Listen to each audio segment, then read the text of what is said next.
We are thrilled to welcome back onto the 2030 main stage, Mr. Faisal Durrani, partner and head of research, Knight Frank, Middle East. Faisal is one of the 2030's regular contributors to keep our listeners and viewers in the know on everything real estate in Saudi Arabia and the region. Saudi Arabia's real estate market is super hot. In the first half of this year, the total number of real estate transactions across all asset classes in Saudi Arabia surged by 38%. We're going to talk about that and a few other things. Nice to see you. Thanks, Lucien. Thanks, Hanaa. Great to be back on the show. Yeah, so actually, let's start off because we know you've been traveling quite a bit to the region. Before we get started on some of the real estate stuff, tell us about your travels recently and all you've been doing.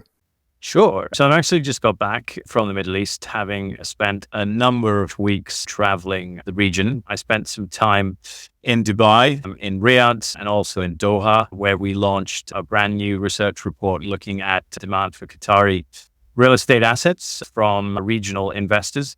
And we had quite a good reception to that report called Destination Qatar, which is actually part of our destination series of reports looking at demand for real estate generally from global investors for the region.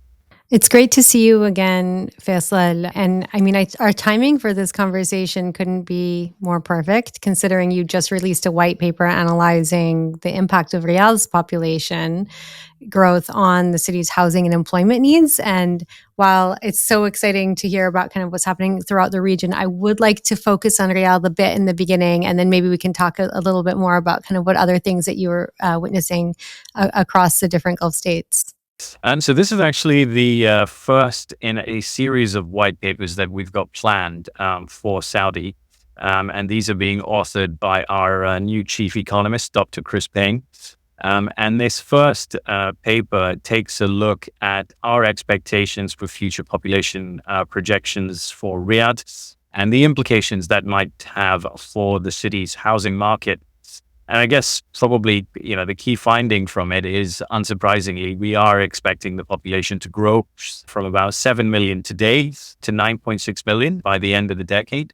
And I guess the other headline number is, if we're talking just about Saudi nationals themselves, we're forecasting the need for about 220,000 new homes between now and the end of the decade. And we're only, of course, focusing on Saudis. If we think about the growth in the expat population, which is expected as well in Riyadh as it gets positioned as the country's commercial nerve center, we're expecting around 1.8, 1.9 million new expats to move to Riyadh by 2030. And whilst it is a little bit difficult for us to put a handle on how many homes will be required to house all the new expats moving there, given the variety of household sizes that might be created, what we do know from our Destination Saudi report that we published earlier this year is there is a huge level of demand from expats to purchase their own homes. In fact, 77% of them would like to own their own home. And I think, we're only talking about home ownership here. We also know that 11% of expats would like to rent their own home, which points to a tremendous opportunity in the housing market around the build to rent space. And I think the last time I joined the two of you, we did touch on this, but the sort of availability of professionally managed build to rent stock in Saudi is probably lower than it is in other cities and countries around the region. And when you think about the fact that, Saudi is the epicenter of job creation in the kingdom, and we know that anecdotally, and we know from our analysis that about 50% of the jobs that have been created in Saudi in the last 5 years have been in Riyadh.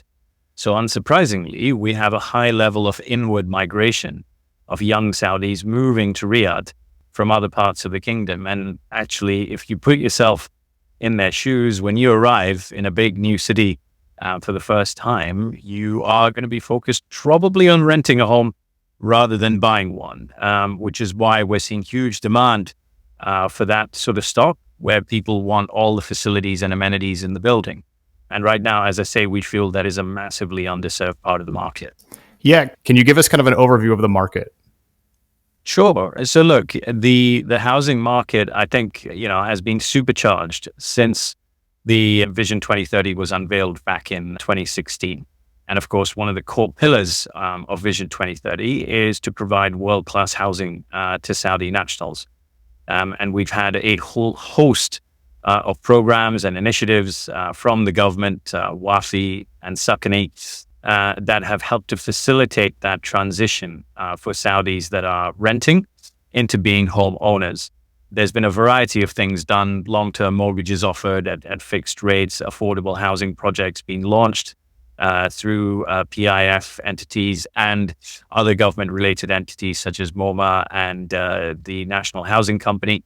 And unsurprisingly, we've seen the home ownership rates jump. At the end of last year, amongst Saudi nationals, the home ownership rate stood at about 64%, and the government target is to get that up to 70%. And unsurprisingly, in cities like Riyadh, house prices have been on a steep upward trajectory ever since. I mean, in the last 3 years alone, apartment prices in Riyadh are up by about 62%. And clearly, people's incomes have not risen at a commensurate rate, which means that we're seeing some people having to, be forced into a holding pattern whilst they save increasingly larger deposits. And that's also borne out in some of the data. So when we look at the transactional data for Riyadh in particular, we see a steep increase in the total value of transactions, but a less steep increase in the total number of transactions taking place. And with all the job creation, with the inward immigration of Saudi nationals, with expats moving to Riyadh, we're seeing a lot of upward pressure on house prices, which are now in record territory. And, land is in short supply, and developers, we've got examples where 60% of the GDV is now just the land cost.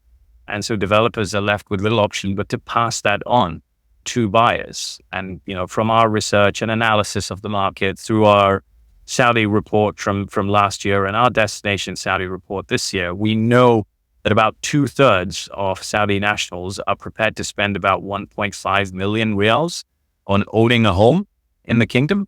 However, our expectation is that the bulk of homes that are coming through, and we are forecasting about 1 million new homes to be built nationwide by the end of the decade, the bulk of those are expected to be priced north of $1 million. So suddenly we start to see a little bit of a gap between expectations, market reality, and the product that is planned. So I don't know if that gives you a sort of idea of the complex dynamic at the moment.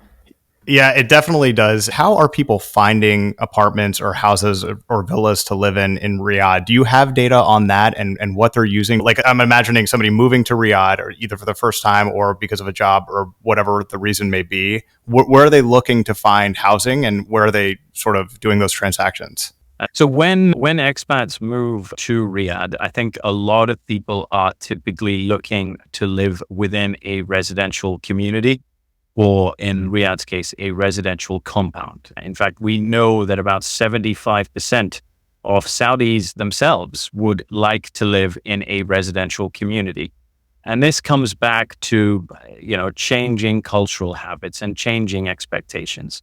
As I said before, almost 2/3 of the population is aged below 30, and a large chunk of that population is also educated abroad. So when these young Saudis are moving back home, they've got very different expectations of what they want from a home. They want to live in a residential community. They want to be able to walk everywhere. They want all the retail conveniences within walking distance, the schools, the mosques, the clinics, the parks. And as the city continues to expand and traffic continues to increase, people want to spend less time in their cars. Both of you have been to Riyadh. We know that the traffic is growing. We're all waiting for the metro system to open, which looks incredible. But I think at the end of the day, people would like to be, in a residential setting where they no longer have to get behind the wheel of their cars. And, that is very much in line with what you find in other big global cities around the world. We've got plenty of examples of successful, thriving residential communities in other cities around the Middle East, but it's a relatively new concept for Riyadh, particularly for Saudi nationals themselves. And an interesting data point that we came across recently from the British Heart Foundation is that the average person usually is able to walk a distance of about 830 meters in 10 minutes. So for scale, 830 meters is the height of the Burj Khalifa. Now, of course, we need to factor for the climate conditions in the Middle East, in Riyadh. So you probably want to reduce that by maybe 50 or 60%. But suddenly you get a formula for how far facilities and amenities need to be from every front door to create a walkable residential community. You know, I have my husband is always looking to kind of keep everything within a 1 mile radius of our house. So like he walks to his office, and when we're in Saudi, even like a lot of the destinations that he goes to, his office, his kind of like friend hangout, all of them are very close. So we're solving for that. And we always have. It's harder to hit that mark in Saudi. But it's interesting. And as you say, with kind of population growth, more people moving to Riyadh, more jobs being created, you're going to get a much more difficult kind of situation in trying to achieve that, since so much of the city is already built up. So look, from our forecast, as I said before, for Saudi nationals alone, we believe that Riyadh will need about 220,000 new homes by the end of the decade. For comparison, our analysis tells us that nationwide, by the end of 2026, we are likely to see 200,000 homes completed. And this is across the country. So it looks like we are heading for a shortfall in terms of housing to house the projected population growth, which tends to suggest that the upward pressure on house prices is likely to persist. But please don't get me wrong. 6-7 years is a long time. We're likely to go through 1, if not 2, full housing market cycles in terms of prices through that stage, depending on whatever happens globally and economically around the world. But right now, we're simply not building enough homes. But as I said before, there is this sort of fine balance between building homes to sell and building homes for rent and building homes for expats. And also, it's very important that we factor price into the equation, because given the complexities of delivering such a vast real estate program nationally that we're talking about, both of you are familiar with some of the staggering numbers. It's 1.04 million residential units by 2030, 7.7 million square meters of office space by the end of the decade, 7.4 million square meters of retail by the end of the decade, and 362,000 hotel rooms over the same period. Clearly, there are pressures on labor, on talent, on the availability of land, on the availability of construction materials. So it's a very fine balancing act to get that right. But as it stands, we're simply not building enough homes. Yeah, so I want to pivot just a little bit here. Can we move to the hospitality sector? Half of our audience is overseas in the US and Europe. Many are tuning in because they're either curious about Saudi Arabia, or they're visiting regularly, or interested in visiting. And I think all of us can agree that we have personally seen hotel prices and rates rise, not just in Riyadh, but elsewhere, Jeddah, et cetera. Can you give us an overview of the hospitality sector in general and how it's performing today? And maybe a little bit too on the future outlook. There are some planned hotels and added keys coming on, which you've detailed excellently in your reports, Destination Saudi and others. How is that maybe going to impact the rise in hotel prices that many visitors are seeing now? How many more minutes have we got? I know we got to keep. It's funny. We'd love this to be like a three-parter. I'll try as distinctly as I can. I think for an international audience, I think first of all we probably need to remember how big Saudi is. What a large country! It's a 90-minute flight from Dubai to Riyadh, and another 90-minute flight from Riyadh to Jeddah, just to get a sense of the scale of the size of the country. It is extremely diverse geographically, from a climate perspective as well. So the tourism potential for Saudi is huge. Of course, at the moment, the largest source of tourism comes from those performing religious pilgrimages to the holy cities, particularly Mecca. That's where we see the bulk of demand. But through Vision 2030 and the programs and initiatives connected to that, we have seen the government taking an active role in trying to promote Saudi as a global tourist destination, not just for religious tourists. And there was a goal that was established for 2030 to attract 100 million visitors or visits to the kingdom. But actually that was achieved last year. And what's interesting is 77% of that 100 million figure actually came from within the kingdom itself due to a rise in domestic tourism. That target by the government has now been increased to 150 million visits by the end of the decade. And last year, Saudi was the 13th most visited country in the world. The UAE ranked in 12th place. So that gives you an idea of the visitation from international travelers coming to the kingdom. But where we are today is we find ourselves in a place where the market is, perhaps unsurprisingly, not adequately provided for to accommodate the vast number of people that are visiting the kingdom. Riyadh in particular, as we've said a few times now, as it's been positioned as the commercial and financial nerve center of the kingdom, has a rising number of business travelers. And there are routinely times throughout the year when all the hotels are full. And I'm sure, Lucien, you have experienced that as well. And so we're seeing, room rates rising. Right now, we've got, as I said before, around 362,000 hotel keys planned to be delivered across Saudi over the next 6 years. And for comparison, a city like Dubai has 150,000 hotel rooms.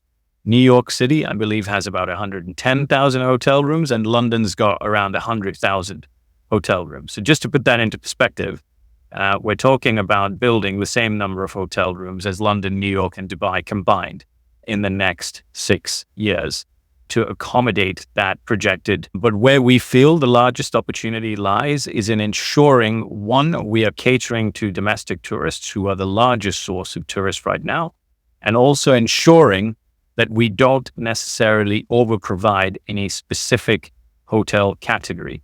And by that, I mean, if we take a look at the projected hotel keys, we know about 2/3 of those hotel rooms fall within the 4 and 5-star category.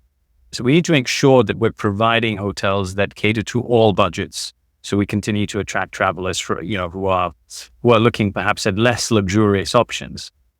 That being said, the final point I'll make on this is we know from our research through our Saudi report from last year is Saudis aged below 25 actually put the experience gained through travel above concerns around accommodation costs. And what that means is the younger generation is prepared to spend a lot of money on traveling and hotels. And that obviously then has implications for the housing market because they are more interested in gaining life experiences than perhaps purchasing a residential property when they're 25. That is actually really interesting. We actually did a segment on luxury and kind of what young people especially, are kind of spending money on. And a lot of that did have to do with kind of their aspirations for second homes. And it was interesting thinking about that. I want to ask you a little bit. I wonder a little bit about the commuting culture. And I want to ask a little bit about kind of this idea. So let's say the housing costs are so high in Riyadh, but you only need to work from Riyadh 3 days a week and you can live in the Eastern Province or in Jeddah or in the North or somewhere else within the country. I would see that this is where that equation of getting the kind of right hotels being a really important thing to think about. But in general, I wonder if you see a lot of that happening. Personally, I know a lot of people that do commute between Jeddah and Riyadh, obviously Dubai and Riyadh. Does that take a little bit of the pressure off of the housing market? Yes and no. So let me first answer the first part of your question. So, anecdotally, all you need to do is look at the frequency of flights that Saudia has between Jeddah and Riyadh. So you've got a flight every hour. It's basically a bus service, and it's always full. And, from our report last year, what we know is about 2/3 of Saudis travel within the kingdom 2 to 3 times a month. So there is already a high level of internal commuting or internal travel for leisure purposes. And I think, to your point, does it take pressure off on the housing market? Perhaps to own, but not necessarily to rent.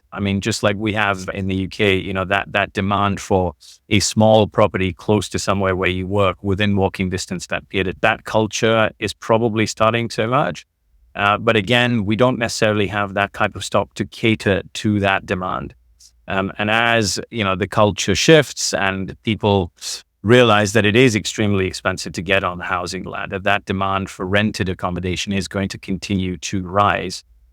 where it is managed. You've got facilities in the building. You've got a concierge, a pool, a daycare, a gym, your retail facilities on the ground floor. I think that is what we're missing at the moment. So hence why I said yes and no. I hope that answers your question, Hanaa. Faisal, we want to ask you also a little bit about Dubai. The market there is totally on fire as well. We're more focused on Saudi Arabia on this show, but Dubai is a place that Saudis visit in huge numbers. Many still have second homes there or are interested in getting a second home there or make regular trips for business, vacation, etc. Seems like every day, Hannah and I talk about this, we log on to LinkedIn, it's some new announced development or announced skyscraper or something new coming almost every day in Dubai. Can you talk to us a little bit about the market in Dubai and Abu Dhabi as well, a little bit of the overview of the latest there? The Dubai housing market has been on an upward trajectory since March 2020. And I know that sounds strange to pinpoint for starting off the market cycle right in the middle of the pandemic, but that's when it actually began. And that is because of the unprecedented response from the authorities in the UAE to what was a black swan event.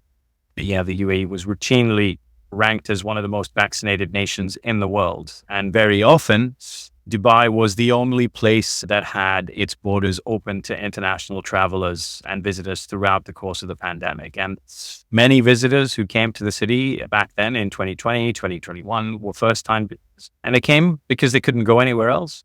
But they got to experience firsthand the way in which the government had contained the virus, and also got to experience all the other softer things that make Dubai an attractive place to live, work, and invest. The climate, the safety and security, the rule of law, and arguably some of the best and most affordable beachfront real estate in the world. And that is what has turbocharged the housing market. And we are benefiting from that positive sentiment almost 5 years on. And where we are today is we're in a place where the amount of demand from international ultra high net worth individuals to buy homes in Dubai means that the city is suffering from a shortage of ultra luxury housing. In fact, to put it into perspective, over the last 18 months to 2 years, Dubai has been the deepest market globally for $10 million plus home sales. In fact, in the last 12 months, Dubai sold more $10 million homes than London and New York combined. But when we take a look at that average price of these properties that are selling at over $10 million, you're talking anywhere in the region of $1,000 to $1,500 per square foot. And when we think about what $1 million gets you in some of Dubai's prime residential markets, you get about 980 square feet of real estate for that price, which is 3 or 4 times more than you'd get in London, New York, or Singapore.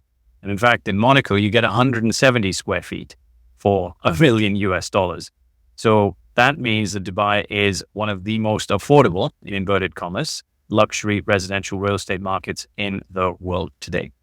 That is insane. We did a recent segment on a new casino coming to Dubai. It seems like there's so much going on there. We wish we had like another hour with you, Faisal, but we really appreciate your time. Faisal Durrani, partner and head of research, Knight Frank. Follow Faisal and also follow Knight Frank on LinkedIn if you're on that platform regularly, because their updates are amazing. It's one of the things I look forward to when I log in, because the research you guys produce is terrific. Faisal, nice to see you again. We won't have this long of a buffer between your next visit, inshallah, but thanks for taking the time. We enjoyed it. Thanks, Lucien. Thanks, Hanaa. Great to see both of you.